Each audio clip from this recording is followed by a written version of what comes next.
최근에 챗GPT나 클로더 같은 곳에 사진을 올려보신 적 있으신가요? 그런데 요즘 최신 모델이 푸는 문제들을 보면 단순히 사진 속 글자를 읽는 수준을 훌쩍 넘어섰습니다. 몇 가지 예를 들어보면 화면을 보고 직접 컴퓨터를 조작합니다. 이 항공권을 예약해줘 라고 하면 AI가 웹사이트 화면을 직접 보면서 날짜를 입력하고 좌석을 고르고 결제 버튼까지 누르죠. 그리고 의료 영상을 보고 추론하기도 합니다. 엑스레이 사진을 주고 왼쪽 아래 폐에 어떤 이상이 있어 라고 물으면 영상을 분석해서 의심 부위를 짚어주죠. 아직까지는 의사를 대체하는 수준은 아니지만 진단을 보조하는 데까지 왔습니다. 복잡한 과학 도표도 해석하기도 합니다. 화학 반응 경로 같은 복잡한 도식을 주면 그 흐름을 읽어서 요약해줍니다. 불과 몇 년 전까지만 해도 AI는 텍스트를 다루는 도구였는데 지금은 사진을 보고 영상을 보고 직접 화면을 조작하고 심지어 추론까지 합니다. 이게 어떻게 가능해진 걸까요? 바로 VLM이라는 모델 덕분입니다. VLM은 비전 랭귀지 모델, 그냥 비전 언어 모델입니다. 비전은 시각, 즉 이미지를 뜻하죠. 랭귀지는 언어, 텍스트입니다. 그러니까 VLM은 이미지와 텍스트를 함께 다루는 모델입니다. 조금 전에 본 예시를 떠올려 보세요. 엑스레이라는 사진을 주고 어떤 이상이 있어 라고 글로 물어봤죠. 이렇게 이미지와 텍스트를 한꺼번에 이해하는 게 바로 VLM입니다. 기존의 텍스트 전용 AI에 눈을 하나 달아줬다고 생각하시면 됩니다. 트랜스포머 들어보셨나요? 2017년에 등장한 신경망 설계 방식인데 지금은 거의 모든 최신 AI 모델의 바탕이 되는 기술입니다. 트랜스포머가 뭔지 동작 원리를 보시려면 제 강의를 추천해 드립니다. 여기서는 딱 하나만 기억하세요. 트랜스포머라는 한 가지 기반 기술로 여러 종류의 AI 모델을 만들 수 있다는 겁니다. 마치 같은 반도체 칩으로 카메라, 스마트폰을 만드는 것처럼요. 먼저 LLM, 라지 랭귀지 모델, 텍스트만 다루는 모델입니다. 두 번째 VIT, 비전 트랜스포머, 이미지만 다루는 모델이죠. 세 번째 VLM, 텍스트와 이미지를 함께 다룹니다. 네 번째 MLLM, 멀티모달 LLM입니다. 텍스트, 이미지, 음성, 비디오까지 모든 모달리티를 다룹니다. 시간이 지날수록 다루는 범위가 점점 넓어지죠. 오늘 저희는 가운데 있는 VLM을 다루겠습니다. 참고로 트랜스포머와 VLM은 비교 대상이 아닙니다. 트랜스포머가 엔진이라면 VLM은 그 엔진으로 만든 자동차예요. VLM 안에 트랜스포머가 들어있습니다.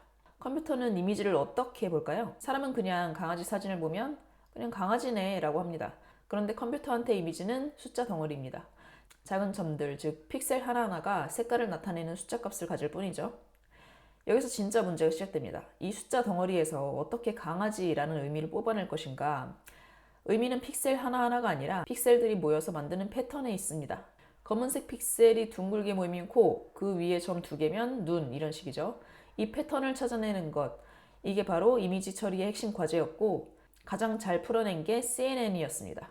CNN, 풀었으면 Convolutional Neural Network인데 저희 말로는 합성곱 신경망입니다. 이름에 합성곱이라는 어려운 말이 있지만 핵심 아이디어는 단순합니다. 작은 돋보기를 이미지 위에서 슬슬 움직이면서 훑는다. 이게 전부예요. CNN에는 필터라는 작은 도구가 있습니다. 보통 3x3 작은 격자죠. 이 필터를 가져와서 이미지의 왼쪽부터 오른쪽으로 한 칸씩 이동하면서 전체를 훑습니다. 필터가 하는 일은 자기가 덮은 작은 영역에 특정 패턴이 있는지 점수를 매기는 겁니다. 예를 들어서 세로 줄무늬를 찾는 필터라면 세로 줄무늬가 있는 자리에서 높은 점수를 매깁니다. 이렇게 전체를 훑고 나면 어떤 위치에 그 패턴이 있는지를 나타내는 전수 지도가 만들어집니다. 이것을 합성곱이라고 부릅니다. 필터 하나로 어떻게 강아지를 알아볼까요? CNN의 진짜 힘은 이걸 여러 층으로 쌓는 데 있습니다. 얇은 층에서는 가로선, 세로선, 색깔 경계 같은 단순한 패턴들을 찾습니다. 그 다음 층은 그 선을 조합해 원, 사각형, 질감 같은 걸 만들고요. 더 깊은 층에서는 눈, 귀, 코 같은 의미 있는 부위들을 알아봅니다. 그리고 마지막 층에서는 이 모든 걸 종합해 강아지라고 판단을 하는 거죠. 단순한 것에서 복잡한 것으로 차근차근 쌓아 올리는 방식. 사람이 그림을 그릴 때 선부터 보고 모양 보고 전체를 파악하는 것과 비슷합니다. CNN이 왜 그렇게 오랫동안 왕좌를 지켰을까요? 두 가지 장점이 있습니다. 첫째, 지역성. 가까이 있는 픽셀들이 더 관련이 깊다는 거예요. 강아지 코를 이루는 픽셀들은 다닥다닥 붙어 있죠. CNN은 작은 필터로 가까운 픽셀들만 모아서 보기 때문에 이 성질을 효율적으로 활용합니다. 둘째, 평행 이동 불변. 같은 물체는 사진 어디에든 있든 같은 물체라는 거예요. 강아지가 왼쪽에 있든 오른쪽에 있든 똑같은 강아지죠. 같은 필터를 전체에 적용하니까 위치가 바뀌어도 흔들리지 않습니다. 이 두 강점 덕분에 CNN은 2012년 알렉스넷 이후로 약 8년 동안 이미지 인식 분야를 완전히 지배했습니다. 트랜스포머는 2017년에 등장했는데 원래 목적은 기계 번역이었습니다. 영어 문장을 한국어로 바꿔주는, 텍스트를 텍스트로 옮기는 모델이었죠. 여기서는 딱 한 가지만 기억하세요. 트랜스포머는 입력을 토큰 시퀀스로 받아서 처리합니다. 토큰은 입력을 잘게 쪼갠 조각, 시퀀스는 그 조각들을 일렬로 늘어놓은 겁니다. 나는 강아지를 좋아해 라는 문장을 나는 강아지를 좋아해 로 잘라서 일렬로 세우는 거죠. 이 토큰 시퀀스로 받는다 라는 특징을 꼭 기억해 두세요. 2020년 구글이 VIT, 비전 트랜스포머를 발표합니다. 왜 갑자기 텍스트 모델을 이미지에 써볼 생각을 했을까요? 세 가지 배경이 있었습니다. 첫째, 텍스트에서 트랜스포머가 너무 잘 나갔어요. 버트나 GPT가 NLP를 휩쓸었어요. 그래서 이미지에도 통하지 않을까 한 거죠. 둘째, CNN의 한계였습니다. 2015년 레즈넷 이후에 성능이 정체였고 사람들이 더 이상 더 나은 구조를 못 찾아서 기계한테 자동 탐색까지 시켰어요. 셋째, 아키텍처를 하나로 통일하고 싶은 욕망. 이미지는 CNN, 텍스트는 트랜스포머로 따로였는데 이걸 통일하려고 한 겁니다. 핵심 발상은 단순합니다. 이미지를 16x 16 픽셀 조각으로 잘라서 단어처럼 다루자. 트랜스포머는 토큰을 받으니까 이미지도 토큰으로 만들어야 했거든요. 그래서 VIT는 이미지를 패치로 쫙 자르고 각 패치를 단어처럼 일렬로 세워서 트랜스포머에 넣습니다. 텍스트에서 단어를 토큰으로 자르듯이 이미지에서는 패치를 토큰으로 자르는 거죠. 이렇게 한 논문 제목이 An image is worth 16 by 16 words. 이미지 한 장은 16by 16개의 단어만큼 가치가 있다라는 논문이었습니다. 참고로 16by 16은 그냥 여러 크기로 실험하다 보니까 속도와 정확도 균형이 가장 좋았던 값입니다. 결과는 흥미로웠는데요. VIT 논문이 데이터 양을 바꿔가면서 CNN과 비교를 했는데 약 130만 장 같은 작은 데이터에서는 오히려 CNN이 이겼습니다. 1400만 장쯤에서는 비등했었고요. 그런데 데이터를 3억 장으로 확 늘리니까 VIT가 CNN을 넘어섰습니다. 이 3억 장짜리가 구글 내부의 비공개 데이터셋 JFT 300 million입니다. 결론은 이겁니다. VIT는 작은 데이터에서는 CNN에 밀리지만 대규모 데이터로 학습하면 CNN을 능가한다. 왜 이런 차이가 생기는지는 뒤에서 다루겠습니다. 그럼 VIT는 어떤 점에서 CNN보다 나았을까요? 흥미롭게도 트랜스포머의 특성이 그대로 장점이 됩니다. 첫째, 저녁 시야입니다. 트랜스포머의 핵심 메커니즘인 셀프 어텐션 덕분입니다. 모든 토큰이 다른 토큰을 동시에 직접 바라봅니다. 회의실에 둘러앉은 모두가 서로를 동시에 바라보는 것과 같죠? 제가 앞에서 설명드렸던 강의에서도 아주 쉽게 설명되어 있으니까 한번 보시고 오시는 것을 추천드립니다. 반면 CNN은 작은 필터로 가까운 영역만 보니까 옆 사람하고만 귓속말하는 식입니다. 멀리 전달하려면 여러 단계를 거쳐야 하고 층을 깊게 쌓아야 전체를 봅니다. VIT는 첫 층부터 이미지 전체를 한꺼번에 봅니다. 저녁 시야가 왜 좋을까요? 멀리 떨어진 영역의 관계를 봐야 할 때가 있습니다. 예를 들어서 야경 사진에서 하늘에 뜬 달과 호수에 비친 달빛 반사는 위치상 멀리 떨어져 있지만 서로 깊은 관련이 있죠. VIT는 이 둘을 첫 층부터 바로 연결해서 봅니다. 맥락 정보를 활용할 때도 그렇습니다. 흰 동물 한 마리가 있는데 배경이 눈밭이면 북극곰일 가능성이 높고 사막이면 그냥 흰 강아지일 가능성이 높겠죠. 동물만 보면 비슷하지만 주변을 함께 봐야 정확히 판단할 수 있습니다. 이런 저녁 시야가 나중에 VLM에서 결정적이 됩니다. 둘째 장점은 유연성 그리고 텍스트와의 통합 가능성입니다. 트랜스포머가 입력을 토큰 시퀀스로 다루기 때문이죠. USB-C 포트의 비유를 해볼게요. 앞단의 토크나이저가 텍스트든 이미지든 오디오든 같은 토큰 규격으로 바꿔주면 트랜스포머 본체는 그게 뭐였는지 신경 쓰지 않고 똑같이 처리합니다. 규격만 맞추면 뭐든 꽂히는 거죠. 반면 CNN은 2D 격자 출력이라 다른 종류의 데이터와 합치기가 까다로워요. 전용 포트를 갖고 있는 거죠. 바로 이 점이 VLM을 만들 때 결정적이었습니다. 여기까지 들으면 CNN은 끝났네 싶죠? 그런데 아닙니다. 왜 그런지 이해하려면 귀납적 편향이라는 개념을 알아야 하는데요. 귀납적은 쉽게 말해 일반화입니다. 여러 예시를 보고 공통 규칙을 끌어내는 추론이죠. 편향은 일상에서 나쁜 뜻 같지만 여기에서는 좋다, 나쁘다가 아니라 그냥 모델이 가진 성향이라고 보시면 됩니다. 이 둘을 합치면 귀납적 편향은 모델이 학습 전부터 구조에 갖고 있는 데이터는 이럴 것이다 라는 사전 가정입니다. 연산 방식에서 자동으로 생겨요. 이건 오류가 아닙니다. 베팅입니다. 이런 귀납적 편향이 데이터와 맞으면 강력하고 안 맞으면 한계가 되겠죠. 양날의 검입니다. CNN은 강한 귀납적 편향을 가진 모델입니다. 사람 눈의 시각 처리에서 영감을 받아서 데이터는 이런 특성이 있을 것이다 라는 과정을 구조에 직접 박아 넣었어요. 가까운 픽셀끼리 본다. 작은 필터가 좁은 영역만 슬라이드 하니까요. 둘째, 같은 패턴은 어디 있든 같은 의미이다. 같은 필터를 전체에 똑같이 적용하니까요. 셋째, 단순한 패턴부터 복잡한 패턴 순서로 쌓는다.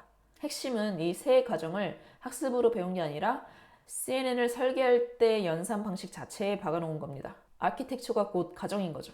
반대로 트랜스포머는 약한 귀납적 편향을 가집니다. 셀프 어텐션이 모든 위치를 동등하게 다루니까 위치, 거리 가정이 거의 없어요. 비유하자면 CNN은 고정관념을 가진 베테랑과 같습니다. 이미 노하우가 있어서 적은 데이터로도 빨리 배우지만 자기 틀을 벗어나는 건 어려워서 일정 수준에서 멈춥니다. 트랜스포머는 선입견이 없는 백지 독학생입니다. 처음에는 헤매지만 자료를 많이 줄수록 끝없이 성장하죠. 그래서 다시 돌아오면 CNN은 죽었나? 답은 아니오입니다. CNN은 온 디바이스나 실시간처럼 가벼워야 하는 환경, 데이터가 적은 상황, 평범한 사진 분류에선 여전히 CNN이 유리합니다. 다만 추상화 아트나 멀리 떨어진 정보를 연결해야 하는 차트나 도표, 위치 자체가 의미인 의료 영상에선 트랜스포머가 유리하죠. 무튼 결론은 VLM을 만들 때는 트랜스포머 기반이 표준이 됐습니다. 이미지를 텍스트와 같은 토큰으로 다룰 수 있는 그 특성이 텍스트 모델과 합치기에 완벽했거든요. 자, 이제 그럼 드디어 VLM이 등장할 차례인데 그 전에 한 가지 짚고 가죠. VLM은 애초에 왜 필요했을까요? 네 가지 이유가 있습니다. 먼저 현실에서는 이미지와 텍스트가 섞여 있습니다. LLM은 텍스트만, VIT는 이미지만 다뤘죠. 그런데 사진을 보고 질문에 답하기, 차트 해석하기, 문서 이해하기들은 전부 둘 다 함께 봐야 하는 일입니다. 하나만 다루는 모델로는 못 풀죠. 둘째, LLM에게 눈을 달아주고 싶었습니다. 글은 똑똑한데 사진 한 장 못 보는 게 아쉬웠던 거죠. 셋째, 시각과 언어를 합치는 작업은 LLM 이전부터 있었는데요. 이미지 캡셔닝 VQA 같은 연구죠. 강력한 LLM과 VIT가 동시에 나오자 합쳐보자 라는 시도가 자연스러웠습니다. 넷째, 멀티모달 AI라는 오래된 꿈입니다. 사람처럼 보고, 읽고, 들으며 이해하는 AI를 만들고 싶었습니다. 그리고 VLM이 본격적으로 등장합니다. 짧게 흐름만 짚어보겠습니다. 2021년 클립이 등장합니다. 이미지와 텍스트를 같은 공간에 정렬하는 모델이었어요. 이미지와 그걸 설명하는 문장을 짝지어서 학습해서 둘을 이어주는 다리를 놓았죠. 2022년 플라밍고와 블릭 같은 모델이 나오면서 VLM이 본격화됩니다. 이미지를 보고 자연어로 답하는 모델들이 등장한 거죠. 2023년 GPT-4V, 라바 같은 것들이 나오면서 VLM이 대중화됩니다. 특히 GPT-4V는 일반 사용자가 챗GPT에 사진을 올려서 질문할 수 있게 만든 저희한테 친숙한 기능이었죠.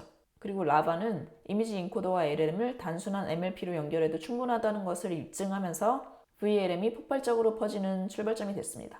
VLM이 이미지와 텍스트를 다뤘다면 2024년부터는 거기서 한 발 더 나아간 모델들이 나옵니다.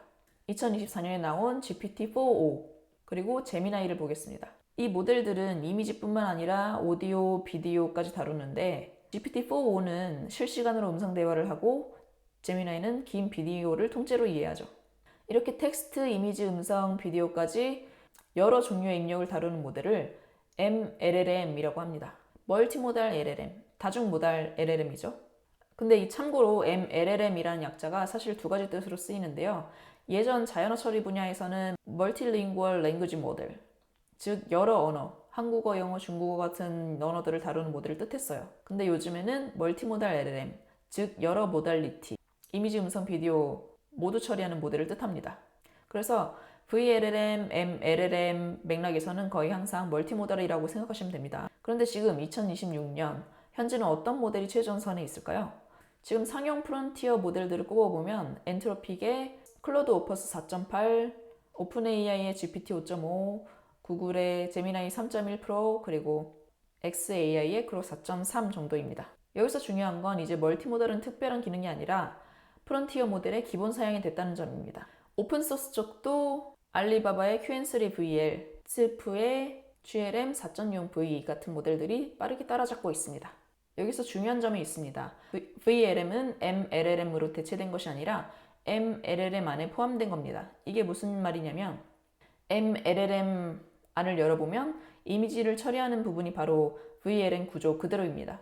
VLM이 어떤 구조인지는 다음에서 자세히 뜯어볼 건데 미리 한 줄로 말씀드리면 이미지 엔코더인 VIT, 통역기인 프로젝터, 그리고 LLM 이렇게 세 부품으로 되어 있어요. MLLM은 여기에 오디오 엔코더, 비디오 엔코더를 더 붙인 것 뿐입니다. 그러니까 VLM이 사라진 게 아니라 MLLM 안에서 여전히 핵심으로 사용되고 있는 겁니다. 그래서 지금 저희가 쓰는 챗GPT, 클로드, 제미나이 같은 것들은 엄밀히 따지면 다 MLLM입니다. 다만 그 안에 VLM의 원리가 그대로 들어있는 거예요. 그러니까 VLM의 원리를 이해하면 지금 저희가 쓰는 모델들이 이미지를 어떻게 다루는지도 이해하게 될 겁니다. VLM은 세 가지 부품으로 되어 있습니다. 보는 것, 통역하는 것, 생각하고 말하는 것. 사람이 사진을 보고 설명하는 과정이랑 똑같습니다. 눈으로 보고 그 정보가 신경을 통해 뇌로 전달되고 뇌가 생각해서 말로 표현을 하죠. VLM도 정확히 이 세 단계로 동작합니다. 비전 엔코더가 보고 프로젝터가 통역하고 LLM이 생각하고 말한다. 이 세 가지 부품을 하나씩 설명드리겠습니다. 근데 VLM은 처음부터 그냥 하나의 거대한 모델로 만들면 안 됐을까요? 왜 굳이 세 부품으로 쪼갰을까요? 그건 이미 잘 만들어진 부품을 재활용하기 위해서입니다. 저희는 이미 이미지를 잘 보는 VIT가 있고 똑똑하게 추론하고 말하는 LLM이 있습니다. 이 둘을 처음부터 다시 만들 필요가 없죠. 가져다 쓰면 됩니다. 그런데 문제가 있었어요. 이 둘은 따로따로 학습한 모델이라 그냥 가져다 붙인다고 바로 쓸 수 있는 게 아니었습니다. 그래서 둘 사이를 이어주는 작은 연결 부품 하나가 필요한데 그게 바로 프로젝터입니다. LLM은 수십억에서 수천억 파라미터, VIT는 수억 파라미터, 그런데 프로젝터는 고작 수백만에서 수천만 개입니다. 만약 이 거대한 VIT와 LLM을 처음부터 학습한다면 천문학적인 비용이 듭니다. LLM 하나 학습하는 데만 수백만에서 수천 달러가 들고 수조 개의 텍스트가 필요합니다. VIT도 수억 장의 이미지가 필요하죠. 현실적으로 불가능에 가깝습니다. 게다가 더 중요한 건 이 둘은 각자 자기 일을 잘한다는 거예요. VIT는 이미 잘 보고 LLM은 이미 잘 추론합니다. 그걸 또 가르치는 건 낭비죠. 그래서 효율적인 방법을 택했습니다. 이미 똑똑한 VIT와 LLM은 그대로 올려두고 그 사이에 작고 싼 프로젝터만 학습시킵니다. 이렇게 하면 비용과 시간이 수백, 아니 수천 배에 절약돼요. 이제 세 부품을 하나씩 자세히 보겠습니다. 첫 번째는 비전 엔코더. 이미지를 받아서 모델이 다룰 수 있는 숫자, 즉 벡터로 바꿔주는 부품입니다. 그런데 이 비전 엔코더의 정체가 뭘까요? 바로 VIT입니다. VIT가 여기서는 VLM의 부품으로 들어오는 거죠. 여기서 한 가지 짚을 게 있는데요. VIT는 원래 이미지만을 처리하죠. 강아지다, 고양이다 하고 분류하는 모델이기도 합니다. 그런데 VLM 안에서는 분류하는 부분, 즉 분류 헤더를 제거하고 이미지를 벡터로 바꾸는 데까지만 씁니다. 분류하는 건 이제 LLM이 할 거거든요.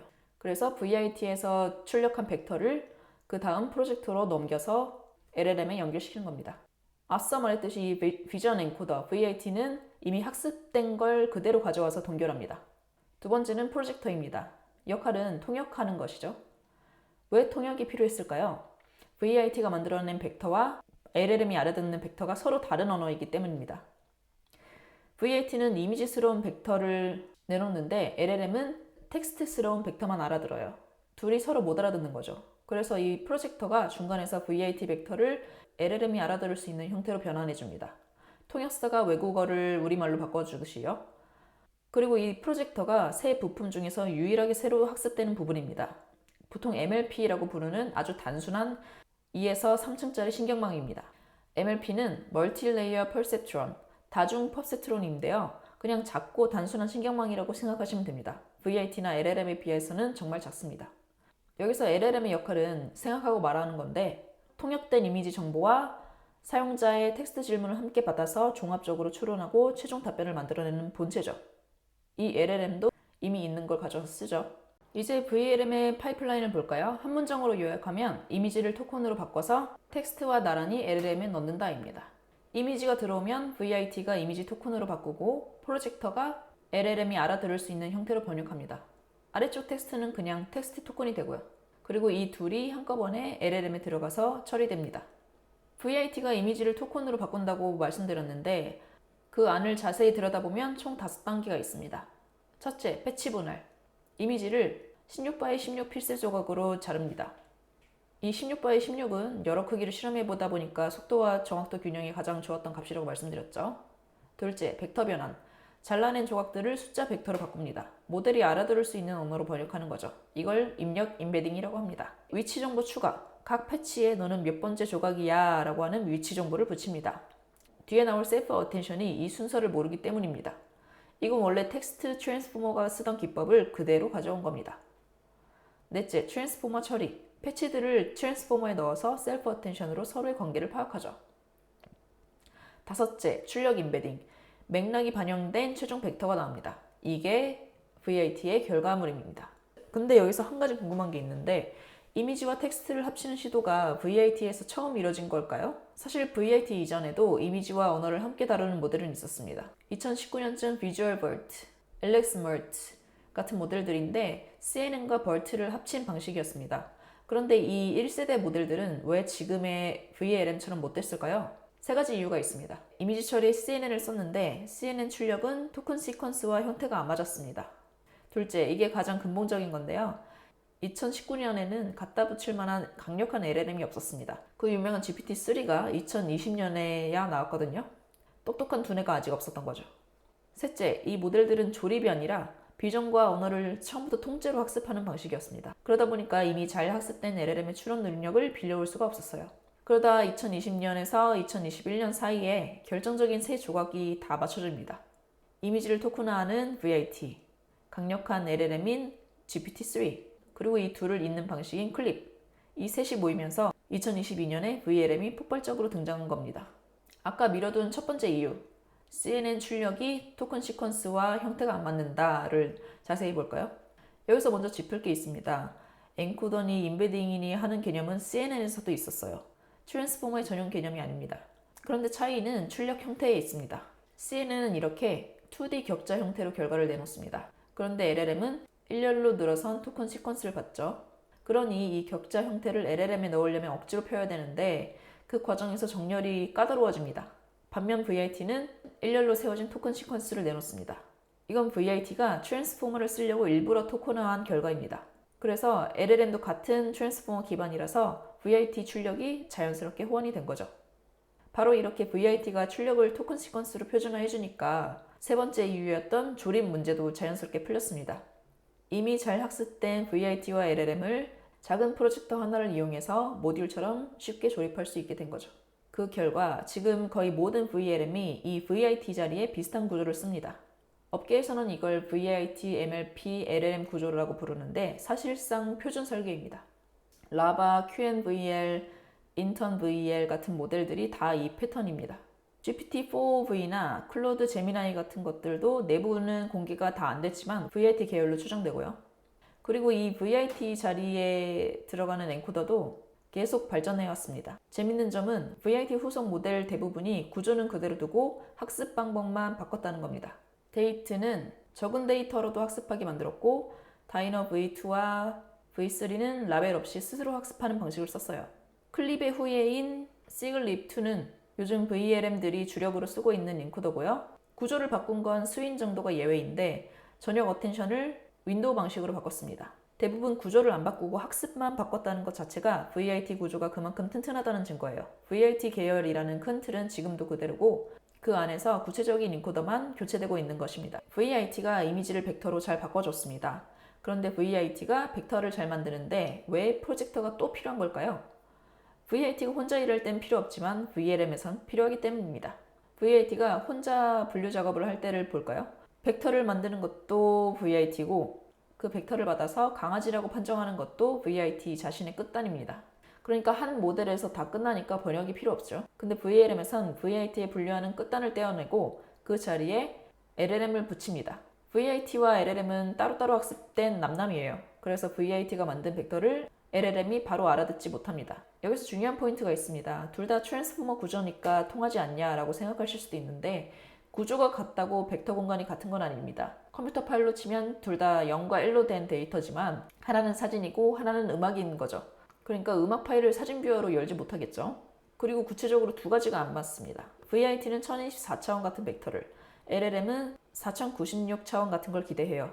또 하나는 담긴 정보의 종류, VIT는 시각적 특징, LLM은 언어적 의미죠. 그래서 이 프로젝터가 둘을 맞춰줍니다. 형식을 맞추는 건 VIT가 이미 했고 의미를 맞추는 건 프로젝터가 해결합니다. 이제 마지막 단계입니다. 번역된 이미지 토큰과 텍스트 토큰이 나란히 LLM에 들어왔습니다. LLM 안에서는 무슨 일이 벌어질까요? 핵심은 이겁니다. 셀프 어텐션이 이미지 토큰과 텍스트 토큰을 서로 연결합니다. 어떻게 연결하느냐? CNN처럼 학성곱 같은 게 아닙니다. 모든 토큰쌍의 유사도를 계산해서 관련 있는 토큰끼리 정보를 주고받는 방식이죠. 예를 들어 볼게요. 강아지라는 텍스트 토큰이 있다고 합시다. 토큰이 이미지 패치들과 일일이 유사도를 비교합니다. 그러다가 강아지 몸통이나 얼굴에 해당하는 패치가 유사도가 높게 나오면 그 패치의 정보, 즉 색이나 모양 같은 걸 끌어옵니다. 이렇게 텍스트와 이미지가 서로 연결되는 거예요. CNN의 학상곱은 가까운 픽셀들만 봤죠? 그런데 셀프 어텐션은 이미지든 텍스트든 상관없이 다 연결하는 겁니다. 바로 이 점 덕분에 이미지와 텍스트를 섞어서 처리하는 VLM이 가능한 겁니다. 저희는 보통 LLM을 텍스트 모델이라고 생각하죠. 사실 LLM은 텍스트를 처리하는 게 아니라 벡터를 처리하는 기계입니다. 무슨 말이냐면 LLM은 입력으로 들어온 벡터가 어디서 왔는지 신경 쓰지 않습니다. 텍스트에서 변환된 벡터든 이미지에서 변환된 벡터든 똑같이 처리해요. 그냥 벡터 시퀀스를 받아서 다음에 올 벡터를 예측할 뿐입니다. 바로 이게 VLM이 가능한 진짜 이유예요. LLM은 처음부터 멀티모델이 될 잠재력을 품고 있었고 VIT가 이미지를 벡터로 바꿔주면서 그 잠재력을 깨운 겁니다. LLM은 한국어를 이해하는 게 아니라 추상적인 의미 공간, 즉 벡터의 세계에서 사고하는 두뇌입니다. 그 두뇌에 텍스트를 넣든 이미지를 넣든 그냥 벡터로만 바꿔주면 똑같이 사고할 수 있는 거죠. 네, 이렇게 VLM이 어떻게 동작하는지는 다 봤습니다. 그런데 한 가지 남았죠. 이 VLM을 어떻게 만드느냐, 즉 어떻게 학습시키느냐입니다. 사실 VIT와 LLM을 붙이려는 시도는 라바가 처음은 아니었습니다. 그 전에도 플라밍고, 블립2 같은 모델들이 비전 엔코더와 LLM을 연결했죠. 그런데 이 모델들은 둘을 잇는데 꽤 복잡한 연결 장치를 썼어요. 그런데 라바가 증명한 건 그렇게 복잡할 필요가 없다는 거였습니다. 이미 잘 학습된 VIT와 이미 잘 학습된 LLM을 가져와서 그 사이에 MLP 두세 층짜리 작은 어댑터, 즉 프로젝터 하나만 붙여도 VLM이 된다는 걸 보여준 거죠. 거대한 모델을 만들 필요도 복잡한 연결 장치도 필요 없이요. 당시에 이게 왜 충격이었을까요? 그 전까지는 멀티모달 모델을 만들려면 엄청난 자원이 필요하다고 여겨졌거든요. 근데 라바가 그냥 부품 두 개에 통역사 하나만 끼우면 된다라는 걸 보여주면서 이 단순함이 바로 오픈소스 VLM이 폭발적으로 쏟아진 비결이었습니다. 누구나 적은 비용으로 자기만의 VLM을 만들 수 있게 된 거죠. 자, 그러면 프로젝터를 구체적으로 어떻게 학습시킬까요? 실제로는 두 단계로 진행됩니다. 첫 번째 단계는 정렬 학습입니다. Feature Alignment Pre-Training, 특징 정렬 사전 학습인데요.